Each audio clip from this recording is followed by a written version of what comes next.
Assalamualaikum warahmatullahi wabarakatuh. Ya, sesi ini kita akan bicara tentang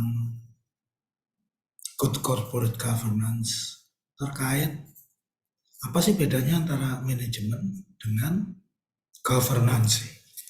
Ya, mari kita lihat file ya. Oke. Bentar, dibuat slideshow dulu. Selama ini kita sering menghadapi pertanyaan klasik. Jadi kalau udah ada manajemen, kenapa masih ada GCG lagi? Terus GCG itu urusannya apa dengan manajemen? Maka cara kita melakukan perbedaan, yang pertama kita ulas komponennya masing-masing. Apa itu? Kalau apa bedanya manajemen dan governance, maka kita harus paham dulu manajemen itu apa. Nanti setelah itu governance apa, baru kita bisa dapetin bedanya apa. Ya, nah manajemen sendiri adalah ini ada satu kegiatan usaha. Nah kegiatan usaha itu ada bisnis prosesnya. Bagaimana mengelola bisnis proses tadi, terutama di sisi sumber dayanya, sehingga bisa mencapai tujuan atau objektif dari kegiatan tersebut, dari badan usaha tersebut secara efektif dan efisien. Ingat ya, efektif itu urusannya adalah pencapaian tujuannya, efisien itu adalah biaya yang dikeluarkan untuk mencapai tujuan. Kita udah pernah ngomong masalah itu. Oke. Nah, rangkaian proses itu biasanya kita pakai namanya POAC. Planning, Organizing, Actuating, and Controlling. Apa itu? Yang pertama adalah, saya ada file, ini dia. Oke. Yang pertama adalah perencanaan. Perencanaan itu adalah dihitung dulu kita itu punyanya apa. Terus kemudian yang kedua, kita mau menuju kemana. Di dalam perbedaan dari sekarang adanya di mana dan mau menuju kemana, langkah-langkah yang harus dilakukan apa saja. Setelah dapat langkah-langkah tadi, kita juga mesti lihat sumber daya apa yang dibutuhkan untuk mencapai tujuan yang sudah ditetapkan. Nah, kegiatan ini tadi dimasukkan ke dalam satu yang namanya rencana kerja. Rencana kerja itu bisa macam-macam. Per kegiatan, per project, atau secara korporasi, secara dalam gambaran yang utuh. Umpamanya, kita mau menaikkan penjualan sebesar 10%. Dari 10% terus diturunkan. Apa? Caranya apa? Ada dua. Satu, intensifikasi pasar. Yang kedua, ekstensifikasi atau ekspansi pasar. Nah, begitu kita ngomong ekspansi pasar atau intensifikasi produk, apa aja yang harus dikerjakan? Nah, itu menjadi proses. Dan itu ditulis di dalam rencananya. Apa yang mau dikerjakan, time frame-nya kapan, yang dibutuhkan apa saja, ukuran sudah tercapainya seperti apa. Nah, sudah. Setelah perencanaan ada, maka langkah berikutnya adalah melakukan organizing. Dikumpulin tuh, sumber daya kita cukup nggak? Kalau nggak cukup gimana? Apakah di training, ataukah tambah karyawan baru, ataukah di outsource, ataukah pakai tenaga magang. Ya, ada macam-macam. Nah, sudah semua terorganisir, sumber daya yang diperlukan sudah ada. Ya. Kalau ada keterbatasan, maka sudah ditemukan cara untuk melakukan keterbatasan tadi, maka mulailah dilakukan kegiatannya, actuating, menjadikan itu actual, menjadikan itu nyata. Nah, ini yang disebut sebagai kegiatan secara langsung dilihat oleh kasat mata. Setelah kita melakukan kegiatan atau selama kita melakukan kegiatan, kita melakukan pengawasan. Ada yang nyebutnya sebagai MONEV, Monitoring and Evaluation. Intinya ada dilihat dikerjakannya benar enggak, terus kemudian ada masalah apa, terus kemudian kalau ada masalah kenapa terjadi masalah, ya, bagaimana penanggulangannya dan sebagainya. Oke. Nah, di dalam controlling tadi yang utama apa yang dilakukan oleh controlling? Ukurnya gimana? Ini jebakan. Cara ukur yang benar itu adalah dari perencanaan terhadap evaluasi, dari perencanaan terhadap pelaksanaan ada bedanya. Ada yang nggak sama. Begitu ada yang bedanya, maka kita mesti lihat kenapa terjadi perbedaan. Ya. Terjadi perbedaan itu secara umum ada dua. Satu, anggaran yang kemudian perencanaan, di dalamnya ada anggaran, ada sampai ke cara melaksanakan. Kita nyebutnya sebagai SOP, Standard Operating Procedures. Pada waktu kita melakukan monitoring, kita bisa melihat kalau nggak tercapai, salah satunya adalah mereka tidak menjalankan SOP dengan benar. Bisa karena nggak bersungguh-sungguh, bisa karena asal-asalan, bisa juga karena dia nggak paham yang dimaksud. Sehingga yang dilakukan berbeda dengan yang dimaksud oleh SOP tersebut. Ya, itu di sisi satu. Di sisi yang kedua, tidak tercapainya perencanaan adalah karena ada faktor yang di dalam perencanaan tadinya nggak dihitung, tahu-tahu timbul dan menjadi signifikan. Apa contohnya? Ya, sebagian sudah bisa menebak.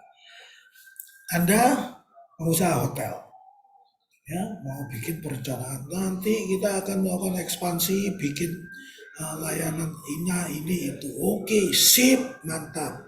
Datang Pak COVID, berjalan tuh. Nah, kenapa kita tidak ngomong COVID harusnya diperhitungkan? Tidak ada yang tahu kalau COVID nongolnya di 2020 lah katakan. 2019 sudah ada, tapi 2020 kan menjadi meledak ya. Ya, nggak ada yang tahu, tidak ada pengalaman kita tentang itu. Ya, tahu-tahu nongol. Dan begitu dia nongol, segala perencanaan Anda itu bubar jalan. Nah, apakah itu kemudian harus berhenti? Tidak. Berdasarkan masukan di controlling, di MONEV tadi, monitoring and evaluation, itu harus masuk lagi ke perencanaan. Oke, kita punya masalah di sini. Apakah itu SOP-nya dilanggar atau ada faktor baru. Nah, dari sini kita bikin perencanaannya. Kalau SOP dilanggar, maka SOP bisa diperjelas atau dibuat mekanisme untuk menegakkan SOP, baik menggunakan reward atau punishment. Ya.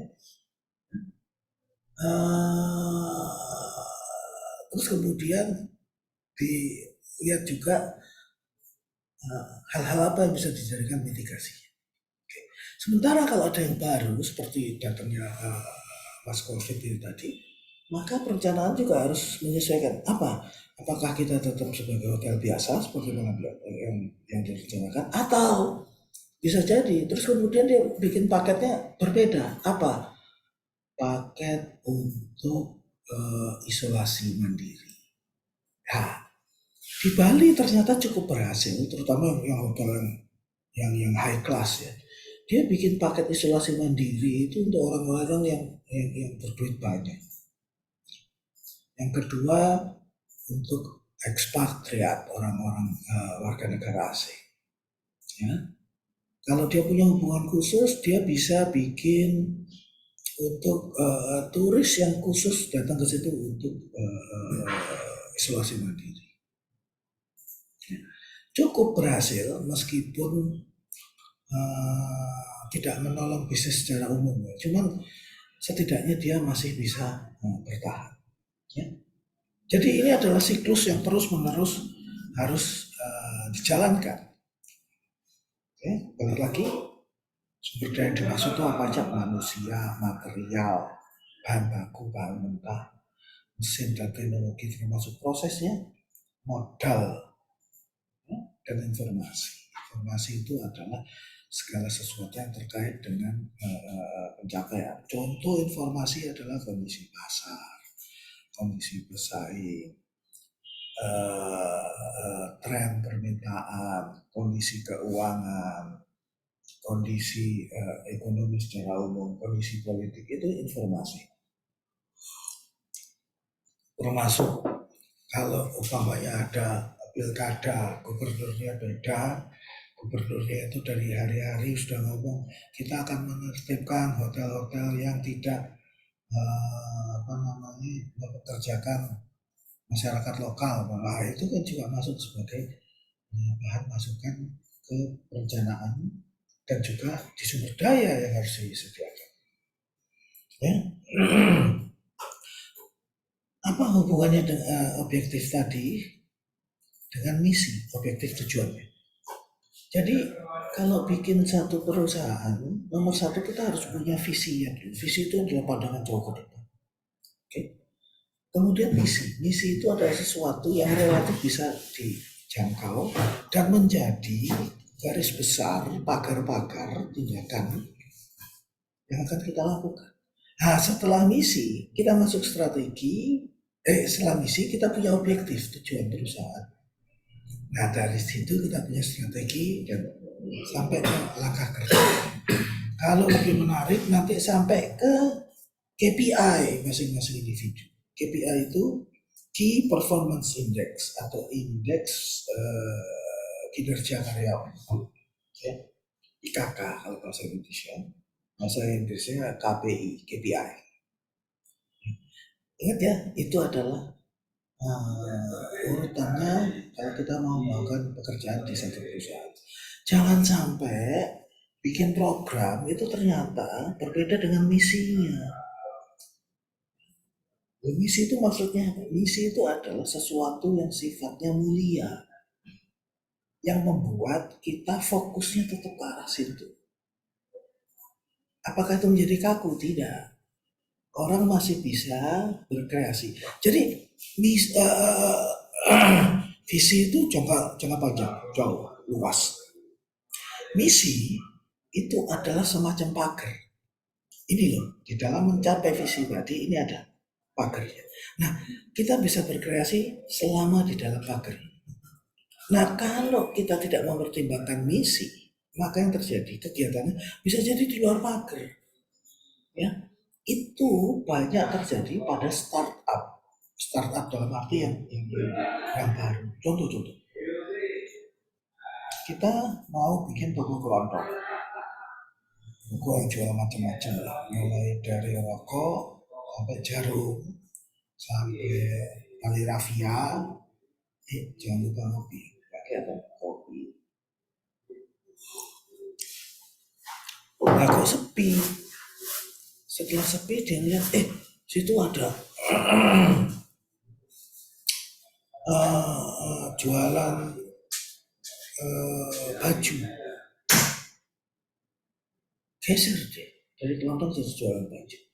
Sementara kelontongnya sendiri itu belum dilakukan secara maksimal, udah geser. Habis baju udah, wah ini enaknya konveksi, pindah lagi konveksi. Terus tahu bilang, oh sekarang enaknya kita jual buka restoran aja, pindah lagi.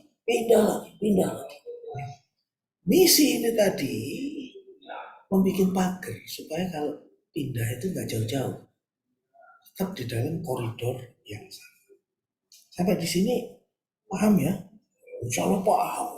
Pinter-pinter. Nah, bagaimana dengan governance? Tata kelola. Kalau ke manajemen itu lebih ke arah proses, mengelola sumber daya. Governance itu pada strukturnya. Bagaimana struktur dari pelaksanaan proyek tadi, pelaksanaan perusahaan tadi. Bagaimana strukturnya? Siapa yang bertanggung jawab terhadap apa? Siapa yang mengambil keputusan seperti apa? Keputusan itu kan ada yang harian, umpamanya Eh, kita mau packing nih. Pada waktu packing ada pertanyaan, kita mau pakai lakban transparan atau coklat atau hitam. Nah itu keputusan di level bawah, nggak perlu sampai direksi. Ya goblok aja direksi kayak gitu. Kecuali ada standar ya. Nah sampai dengan keputusan umpamanya kira-kira ini tanah sebelah lagi mau dijual. Kita punya rencana mau ekspansi. Kita beli di sini atau kita pindah ke tempat lain yang sudah lebih luas langsung. Itu strategis. Nah, siapa yang boleh ngambil keputusan? Itu diatur dalam governance. Di level mana?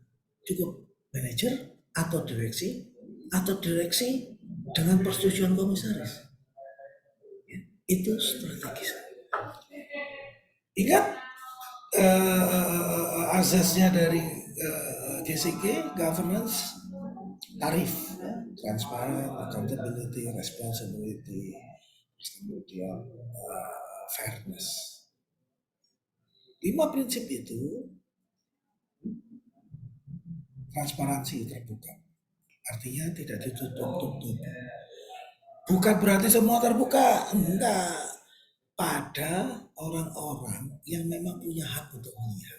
Nah, tinggal didefinisikan siapa orang-orang tadi. Itu yang harus terbuka informasi. Yang kedua, accountability. Agak susah nih, accountability musuh responsibility. Agak susah. Kalau accountability itu adalah di mana dia bertanggung jawab secara mutlak. Kalau responsibility itu secara terbatas. Di materi saya sebenarnya ada dan di beberapa tempat ada. Kemungkinan ini menjadi salah satu yang ditanyakan di dalam ujian. Bedanya apa? Accountability dan responsibility. Independence itu artinya tidak terpengaruh oleh pihak-pihak luar maupun pihak dalam. Contoh, direksi di dalam melaksanakan pekerjaan operasional tidak terpengaruh oleh komisaris. Nah, contohnya itu, contoh kecil. Nanti Anda mesti cari contoh. Yang terakhir adalah fairness. Apakah itu cukup adil untuk semua pihak? Ini adalah prinsip dasar dari governance GCG. Habis, karena habis nanti kita ya, habis juga. Jadi manajemen itu biasanya di bawahnya direksi. Ya. Sifatnya adalah governance yang di bawah direksi. Kenapa? Kita akan bahas di sesi berikut. Sesi berikut kita akan ngomong tentang Dewan Komisaris dan Dewan Direksi. Nah, nanti Anda akan tahu. Oke. Itu perbedaan utama. Anda cari lagi perbedaannya di internet, silahkan. Tapi karena nanti ujian kita itu sifatnya open book, pastikan Anda kalau cari di internet jangan asal copy and paste. Gunakan bahasa Anda. Bikin modifikasi sedikit. Karena apa? Nanti kalau saya periksa saya kan random. Orang yang pertama nulis kata-kata itu nilainya bisa tinggi. Orang yang kedua itu saya bisa kurangi. Kenapa? Oh tadi sudah ada yang kayak begitu.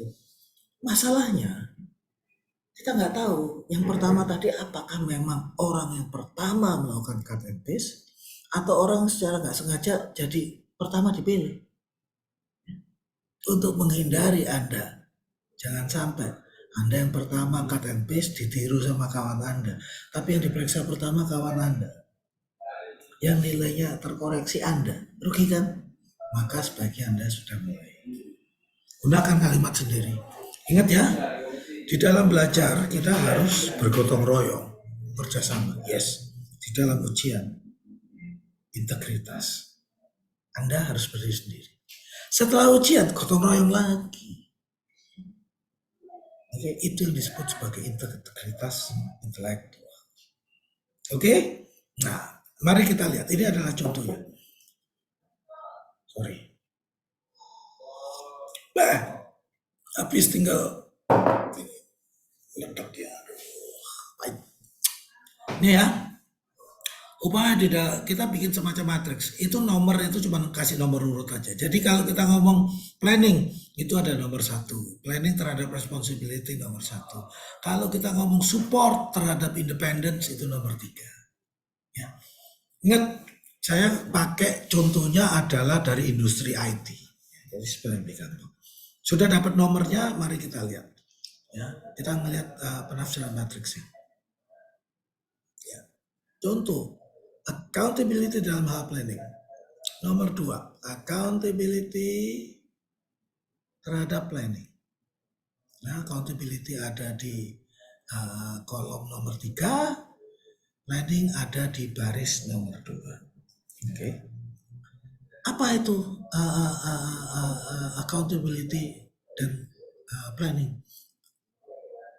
Penjabarannya adalah semua direktur harus turut serta berpartisipasi aktif dalam pembuatan rencana strategis teknologi informasi. Ya, ini governance. Dokumen rencana strategis itu harus formal. Nggak boleh cuma catatan di kertas tulis tangan, harus terstruktur. Ya. Apa tujuannya, apa langkah-langkahnya, sumber daya segala macam, dan ditandatangani oleh direksi dan orang-orang terkait yang didefinisikan di situ. Disampaikan di rapat umum pemegang saham. RUPS itu aslinya minimum itu setahun sekali. Tapi banyak yang melakukannya RUPS itu 4 tahun sekali atau kalau ada masalah aja. Ya, itu bagian dari governance. Oke? Dalam merencanakan kebutuhan, divisi TI harus konsultasi dengan penggunanya di berbagai unit. Ini adalah langkah-langkah penafsiran dari matriks yang kita lihat di sini. Di mana? Di poin nomor 2, yaitu hubungan antara accountability dan planning. Penjabarannya seperti ini. Ya, kita lihat lagi. Butir 12, fairness dalam hal acquisitions. Fairness, keadilan dalam hal acquisitions. Acquisitions itu adalah bagaimana mendapatkan segala sumber daya yang dibutuhkan. Nah, penjabarannya apa? Setiap perusahaan TI yang berada di Indonesia berhak untuk mengikuti proses perlelangan. Ya, acquisition kan termasuk ini sumber daya. Nah, maka dia kalau upamanya mau melakukan pengadaan, oke, ternyata kita nggak bisa kerjakan sendiri, kita harus outsource. Oke, kita ternyata butuh mesin ini, mainframe ini, komputer ini, kita nggak bisa beli sendiri, nggak ada orangnya, nggak ada yang bertanggung jawab, maka mereka melakukan tender. Di situ kita ngomong tender, lelang, diselenggarakan perusahaan, semua boleh ikut. Panitia lelangnya harus independen, ya, tidak memiliki benturan kepentingan. Besaran pagu, tahu pagu nggak? Orang ngomong pagu anggaran. Pagu itu adalah batasnya. Biasanya kalau kita ngomong pagu itu biasanya batas atas. Padahal pagu itu juga ada yang batas bawah. Kalau kita harus menggunakan penunjukan langsung, artinya nggak lewat tender, itu ditentukan oleh siapa? Dewan Direksi dan Komisaris. Yang dapat mandatnya harus dapat mandat dari RUPS. Ya, ini T-nya ketinggalan nih. Penunjukan langsung yang ditentukan, bukan ditentukan. Ya. Jadi kalau yang pikirannya jorok itu mesti mikirnya yang lain-lain. Namanya sampah, jorok kan itu, septic tank, jorok. Yang ketiga, kita ngomong responsibility dalam hal support. Setiap penggunaan proses TI ke eksternal atau outsourcing harus dilengkapi service level yang dipantau secara kontinu. Service level itu apa? Janji dia terhadap kualitas layanan. Umpamanya gini, service level itu paling baik memang di dunia TI. Umpamanya gini, saya menyediakan saluran komunikasi. Kasarnya gini. IndiHome, Fastnet, Biznet, CBN, siapa aja menyediakan koneksi ke kantor Anda. Nah, Anda akan minta sama dia service level agreement-nya apa? Dalam setahun dia boleh tidak tersedia berapa jam. Ya, service level agreement itu ngomongnya sebenarnya adalah dalam satu periode tertentu, bisa sebulan, bisa setahun, dia harus memenuhi, artinya tetap tersedia setidaknya 97%. Itu jelek itu kalau untuk komunikasi IT. Kita selalu ngomongnya adalah 99,9%. Nah, 0,01% tadi itu diperbolehkan untuk downtime. Nah, ini harus di monitor coba. Terus kemudian harus ada help desk yang bisa terima aduan, mau telepon, mau pakai WA, mau pakai robot, mau pakai web, harus bisa terima. Terus menerus. Biasanya kita sebutnya 24/7. Jadi kalau di Indonesia 24/7, kalau di luar negeri kita namanya 24x7, 24/7. Kemudian karyawan harus update passwordnya setiap 6 bulan. Kenapa? Untuk security. Ya, 3 tadi dapat ya. Oke, yang keempat ini tadi ya, independence dalam hal evaluations. Ya, kemandirian dalam hal kita melakukan evaluasi. Sistem TI yang digunakan harus diaudit oleh eksternal setidaknya setahun sekali. Mark, ikut aja ya. Nanti kalau mau tanya belakangan. Oke. Sistem TI itu harus diaudit oleh eksternal setahun sekali. Kenapa? Kalau diaudit internal, biasanya itu mereka akan agak bias. Dia sendiri yang bikin, dia sendiri yang periksa. Ya. Karena sudah terbiasa ada di dalam, mereka tidak bisa merasakan adanya sesuatu yang salah. Contoh balik lagi, maaf kata, main bola. Pemain dengan penonton mengetahui situasi lapangan itu lebih bagus siapa?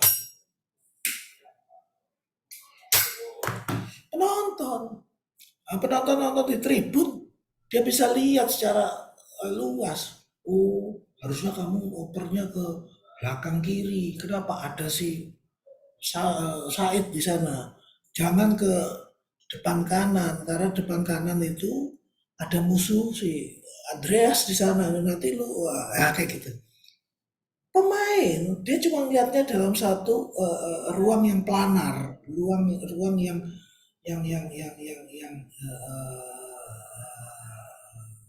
horizontal. Jadi nggak bisa melihat jauh. Itulah sebabnya pihak eksternal yang harus melakukan audit secara independen. Setahun sekali. Kenapa setahun sekali? Kalau kurang dari setahun sekali, ngerepotin. Audit itu banyak nanyanya. Ya bisa merepotkan operasional. Tapi kalau lebih dari setahun sekali, kalau terjadi masalah, itu kita tahunya telat. Jadi idealnya memang setahun sekali. Nah kalau 6 bulan sekali, divisi TI tadi harus ketemu sama user group atau pengguna-pengguna dari sistem TI mereka untuk dilakukan review. Gimana nih sistemnya? Jadi ini lebih ke arah tanda petik audit internal. 6 bulan sekali. Kemudian tentu saja, hal ini bisa digunakan di banyak tempat. Harus ada KPI. Baik secara divisi maupun secara individu. Kenapa? KPI itu penting. Saya tidak bisa bilang, utamanya si Iwan ini kerjanya jelek. Dari mana Anda bilang jelek? Ya jelek aja. Gue gak senang sama dia. Nah itu gak bisa. Tapi kalau saya bilang, Iwan ini pemalas. Gimana Anda bilang pemalas? Gini, kita lihat dari absensinya. Ya absensinya banyak bolong. Gak jelas, gak ada izinnya. Sakit kagak. Terus kemudian melahirkan enggak. Apa enggak. Ya, absensi. Terus kita lihat lagi. Dari sekian tugas, yang dia berhasil selesaikan tepat waktu, cuma sekian. Sementara rekan kerjanya untuk tugas sekian dia mengerjakannya lebih banyak pencapaiannya. Nah maka kita bisa bilang males nih, payah nih. Berdasarkan apa? KPI. Jadi KPI itu bukan cuma di TI, semua perusahaan harusnya teorinya, idealnya itu punya KPI. Oke? Nah nanti KPI sebenarnya dari manajemen sumber daya manusia, KPI itu harus sesuatu yang terkait dengan tugas. Contoh. Berpakaian rapi. Itu tidak bisa jadi KPI semuanya. Tepatnya gini, sorry. Berpakaian rapi masih bisa diterima. Pakai dasi. Itu nggak bisa diterapkan semua. Kalau dia di hotel, dia di frontman, yes pakai dasi. Tapi bagaimana yang di bagian engineering? Bagaimana yang di dapur? Bagaimana yang di ruang server? Tidak relevan jadi. Ya. Nah itu nanti tantangan dalam pembuatan KPI. Secara umum ini kesimpulannya. Jadi kalau menerapkan prinsip-prinsip manajemen dan governance, ingat manajemen itu apa? POAC, governance itu apa? Tarif. Dia bisa membantu perusahaan untuk mewujudkan visi misinya maupun tujuan yang sudah dicanangkan. Oke, nah kalau nggak pakai manajemen dan governance, yang baik, maka akan ada resiko yang sifatnya negatif. Ada kriminal. Apa itu? Bisa perdata maupun pidana. Penyelewengan, penipuan, penggelapan, korupsi. Sumber daya akan terbuang secara sia-sia. Boros, bocor. Kepuasan pelanggan menurun. Kepuasan pelanggan kalau menurun, apa yang terjadi? Pelanggan bisa lari. Kita mesti cari lagi dong. Cari lagi itu ternyata lebih lama, lebih besar daya dan biayanya dibandingkan melihara yang udah ada. Apalagi kalau namanya udah jelek, tambah susah cari yang baru. Jadi kepuasan pelanggan itu salah satu ukuran maupun terhambatnya operasional perusahaan. Oke, kurang lebih seperti itu. Nanti biasanya kita akan menanyakan ini. Siapa tahu nanti keluar salah satunya di ujian. Jadi saya sarankan Anda latihan nih jawab pertanyaan ini. Oke, kurang lebihnya seperti itu. Jadi sekarang karena satu-satunya yang terlihat ini adalah Malik, ada pertanyaan silahkan. Kalau nggak ada ya tidak ada tutup. Pak. Nggak ada. Oke, kalaupun Anda ada bisa dilakukan di learning ataupun di web. Oke, jadi ini saya tutup, nanti rekaman. Baik Pak. Insya Allah saya upload di YouTube untuk koleksi Anda. Saya ngomong koleksi ya, soalnya kadang-kadang cuma ada catatannya tapi nggak dilihat. Oke, terima kasih. Assalamualaikum Terima kasih ya Pak. warahmatullahi wabarakatuh. Ya. Tetap semangat ya. Ya,